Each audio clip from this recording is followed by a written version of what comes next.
Good morning YouTube and welcome back to the channel. This is IMX Sports with another football video, and today I am talking about the top 10 NFL wide receivers for the 2022 NFL season. This video is going to be very similar to the one that I did about quarterbacks about a week ago. It's going to be based off of production, majorly, not specifically talent, but what type of production their team is going to get from them this season.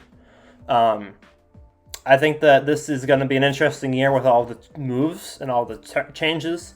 And then so I'm splitting the wide receivers into two different videos. I'm going to do the top 10 in the NFC and the top 10 in the AFC. This was a subscriber suggestion for how I should do it, and I thought it was a great idea because there's a lot of wide receivers. I'm going to continue the series, do running backs, do tight ends, do defensive players, do everything. So stay tuned for those. And I meant to do this like a week ago, but had a really busy week, so I'm doing it now. But I definitely want to continue the series, and I'll try and get the next one out sometime this week. But yeah, top 10 NFL wide receivers for 2022. Let's get into it. First off is DJ Moore. DJ Moore has had a pretty solid career so far. He's been a top 10 yards leader most of his time in the NFL, but his touchdowns have been his weak point, mostly because Christian McCaffrey catches a lot out of the backfield, and he hasn't had a lot of elite quarterback company. Projections, I have him at 140 targets, 90 catches, 64% for 1,325 yards and 4 touchdowns. That's 78 yards a game and 14.7 yards per reception. Points of emphasis for DJ Moore and how his season is going to go. Only Sam Darnold. We really need to see what Sam Darnold is. He's been in the league for 4 years now. None of his seasons have been anywhere near impressive. He did go 7-9 his rookie year with the Jets, I believe. But since then, he hasn't been impressive. And it's going to be interesting to see how he comes out as the starter for the Panthers this year and how he plays with the team. It'll also depend on Christian McCaffrey, his availability, if he catches out of the backfield, if he's even on the Panthers. And if he does catch out of the backfield, then that'll probably take away from DJ's touchdowns like usual. But if not, then his touchdowns might be a little bit higher than this. But he's only had 4 each of the years of his career, so I'm probably going to keep him at 4 for now. But I do hope that he exceeds my expectations because I love DJ Moore. Number 9 is Terry McLaurin, another player that I absolutely love. Had him on fantasy for 2 years. Had him mostly his rookie year when he broke out, which was really cool. But yeah, 150 targets, 93 catches, 63% completion percentage is my prediction at 1,250 yards and 7 touchdowns. Slightly more yards, a couple more touchdowns. 74 yards a game, 13.4 yards per reception. And points of emphasis, Carson Wentz, offensive scheme, and whether or not it will be a breakout year. Carson Wentz had a pretty strong season with the Colts last year. He played very conservative football, good touchdown-interception ratio. He leaned on the back of Jonathan Taylor. But it'll be interesting to see how he comes out next season, how not having Jonathan Taylor to lean on will impact the way he plays quarterback, how the offensive scheme of the Commanders will influence how he interacts with Terry McLaurin as number 1 wide receiver, and how they gel together as quarterback and receiver. And could this be a breakout year for Terry McLaurin is the other question I have, because 1,250 and 7 touchdowns is assuming that he stays relatively similar to what he's had so far. If this is a breakout year for him, and he wants to get into that top 10 wide receiver category, right now he's top 15, top 20. If he wants to get into that top 10, he'll need a season of like 1,400 yards and 10 touchdowns or something. And I think he can do it, but it'll be interesting to see if he's able to take that next step and get to that tier this year. I think he can, but we'll see. At number 7, we have a tie. Michael Thomas is the first part of that tie. He has missed the last season and a half due to injury. I have him projected at 140 targets, 111 catches, 78 completion percentage, 1,200 yards and 9 touchdowns, 71 yards a game, 10.9 yards per reception. He won Offensive Player of the Year 2 years ago. He was the best wide receiver in the league with 1,700 yards and 9 touchdowns. I have him at 9 touchdowns again this year because that seems to be his number. There's also a lot of things that go into how he plays this year. Drew Brees is no longer the quarterback. Jameis Winston is the quarterback. Jameis Winston should be the quarterback if he's healthy enough to play. That's the first thing. And Jameis Winston plays football very differently than Michael Thomas plays football. Jameis Winston throws it deep. He launches it. Michael Thomas is a slot receiver. Give me the ball. I'll get you 10 yards 9 out of 10 times.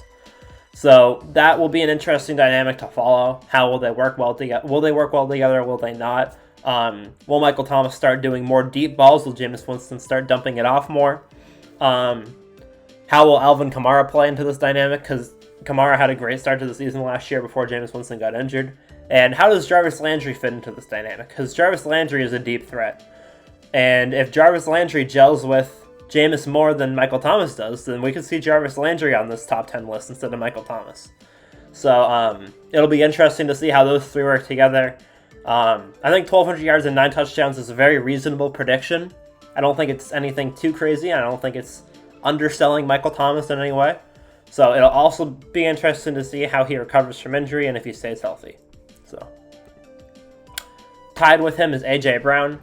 I have both of them at 1,200 yards and 9 touchdowns. And again, instead of Michael Thomas is almost switching teams. Like, he's not switching teams, but like, he is a new quarterback. He has new wide receivers that he's playing with. He hasn't played with this team in 2 years. A.J. Brown is on a brand new team, and he has to compete with Devonta Smith for Jalen Hurts. Jalen Hurts also runs a lot. So it'll depend on Jalen Hurts' passing numbers. It'll depend on how he and Devonta Smith fight for Jalen Hurts' attention, which one of them gels with him better. It'll depend on the Eagles' offensive scheme, and it'll depend on whether or not he stays healthy, because he also has had injury problems so far in his career. I have him projected at 130 targets, 82 catches, 63%, for the same amount of yards and touchdowns as Michael Thomas, because both of these players are going into teams with strong quarterbacks, but also very strong number 2 wide receivers. I don't even know if he will be the number 1 wide receiver, depending on how seniority plays into Devonta Smith's role on the team.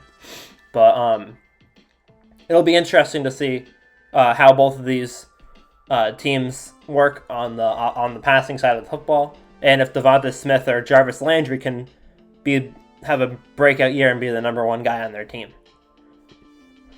Not that Jarvis Landry needs a breakout year after 5 Pro Bowls, but Mike Evans at number 6. I have him projected for 140 targets and 88 catches for 63%, 1,250 yards, and 16 touchdowns on the season. Yes, 16. 73.5 yards per game and 14.2 yards per reception. At points of emphasis, no Gronk means more touchdowns. If Gronk plays, I don't think he'll have 16 touchdowns, but if there's no more Gronk, then 16 is very doable. No Antonio Brown, more targets. Antonio Brown has been Brady's favorite target when he's healthy. If Antonio Brown is gone, that means more targets for Evans, more targets for Godwin.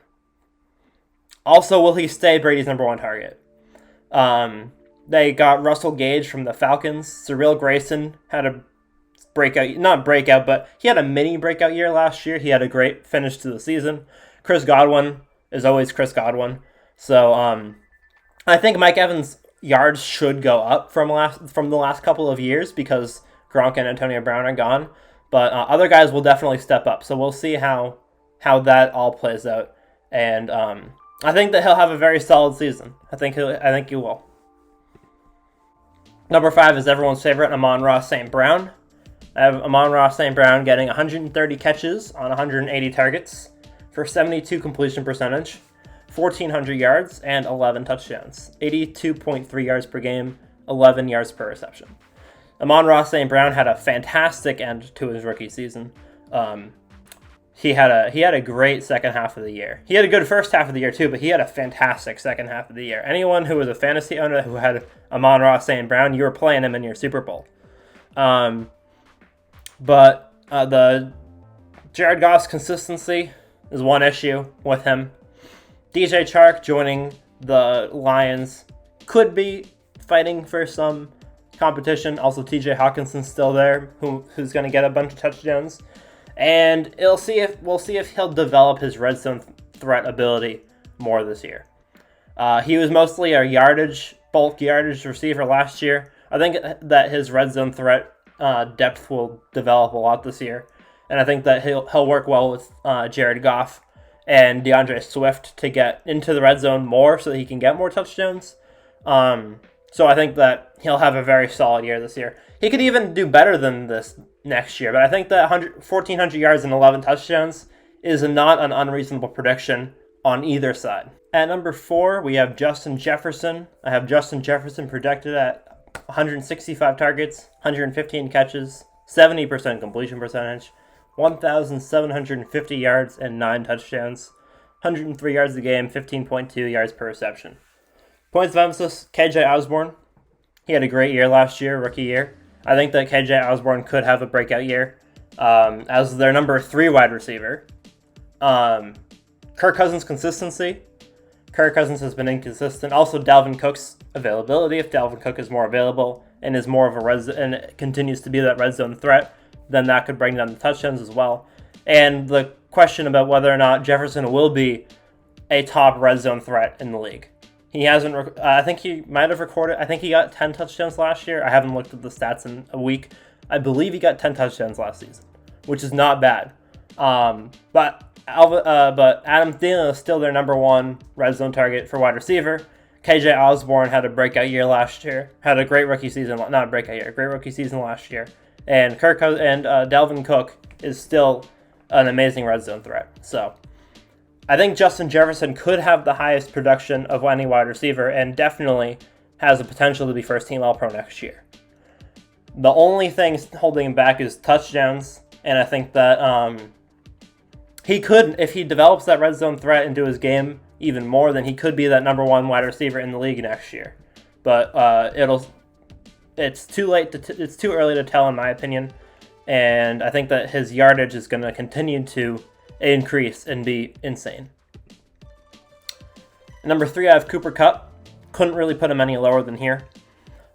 Obviously, he's not going to repeat last season, but I have him at 170 targets, 125 catches for 75%, 1,600 yards and 13 touchdowns, 96 yards per game, and 13 yards per reception. Points of emphasis, no more Robert Woods, but Allen Robinson is there. And Allen Robinson has had really good numbers on the Bears. The Bears have never had a quarterback while he's been there, and he's had phenomenal numbers. So I think that Allen Robinson is going to add a strong needed depth to the Rams offense, and is going to take some targets and catches away from Cooper Kupp. I still think Kupp's going to be a top wide receiver next year, and obviously being an MVP candidate, Super Bowl MVP, and Offensive Player of the Year, you can't really undersell Cooper Kupp going into this season. But I think that 3 is a good solid. And it's also a question, was 2021 a fluke? I don't think it is. I think it's way too unreasonable to say that until we see what he does in 2022. But there is a possibility that it was just a fluke and he just had a fantastic season. He's going to go back to being an 1,100-yard, 7-touchdown receiver, which could happen. But I don't think it was. I think that he took that next step and he's going to continue to be a top receiver in the league for a few more years to come. At number 2, we have CeeDee Lamb. 180 targets, 125 catches, 70%. 1,700 yards and 14 touchdowns is my prediction. 100 yards a game, 13.5 yards per reception. 15 rushes on the ground for 120 rushing yards and 1 rushing touchdown. And this is what puts him that next level above Kupp, because their receiving numbers are similar, but I have him getting rushing yards like he got last year. Major points of emphasis are it's his third year in the league, so he's going to develop even more. And no more Cooper Kupp. No more Amari Cooper. Amari Cooper has been shipped off to the Cleveland Browns. So CeeDee Lamb is going to be the number 1 guy with nobody else. Yeah, they have other players. They have other really strong wide receivers, but there's no Amari Cooper. So I think that CeeDee Lamb can have a fantastically phenomenal season this year.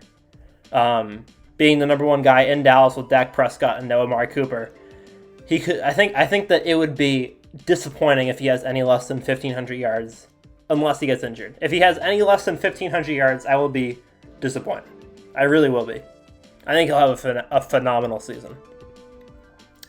And last but certainly not least is Deebo Samuel. I think Deebo Samuel is the best all-around player who plays the wide receiver position in the league. Is he the best wide receiver? Arguably not. Is he the best player who plays the wide receiver position? Yes, he is. I have him getting 140 targets this season, 98 catches at 70%, for 1,700 yards almost, 10 touchdowns, and 50 carries on the ground for 335 yards and 7 touchdowns, bringing his total to 2,010 yards and 17 touchdowns. Points of emphasis, Jimmy G or Trey Lance. Depends on who the quarterback is, depends on how well Deebo Samuel will do. If Trey Lance is the quarterback, then their rushing game will definitely include Deebo Samuel a lot, because they're going to do a lot of audibles with Trey Lance, and Deebo Samuel will be an extra threat to that running game. I also think that he'll be a strong guy to lean on for Trey Lance in his first year in the league. Jimmy G, I don't know if his rushing game will be as strong with Jimmy G, or if it might be stronger with Jimmy G at quarterback, because they don't have that same type of mobility with Jimmy as they do with Trey. But it'll be interesting to see who is the quarterback, how that impacts Deebo Samuel's game. And do I have Allen Robinson twice on here? I don't think... Okay, wait. I might have had something incorrect about Allen Robinson. I don't know. Allen Robinson is either on the... sorry, I made this a week ago. This is my bad. Allen Robinson's either on the 49ers or the Rams. My bad. I'm sorry. I usually am good about these things. I usually know what I'm talking about, but this was a week out, so I apologize. But Jimmy G or Trey Lance is going to be the big difference for Deebo Samuel this season. So I'm curious to see how it goes. I think that all these wide receivers are going to have amazing years, and I think it's going to be a lot of fun. I will do an AFC video on wide receivers soon. I'll do running backs. I'll do defensive players. I'm super excited for this season. Hope you guys are too. Sorry there hasn't been as much football content, but I've been really caught up in the NBA Finals. So I've been enjoying that. But I will make sure to keep getting the football content out there. I'll probably start doing team game predictions for the whole season starting soon. So watch out for those. And I'll see you guys all in the next one. Peace.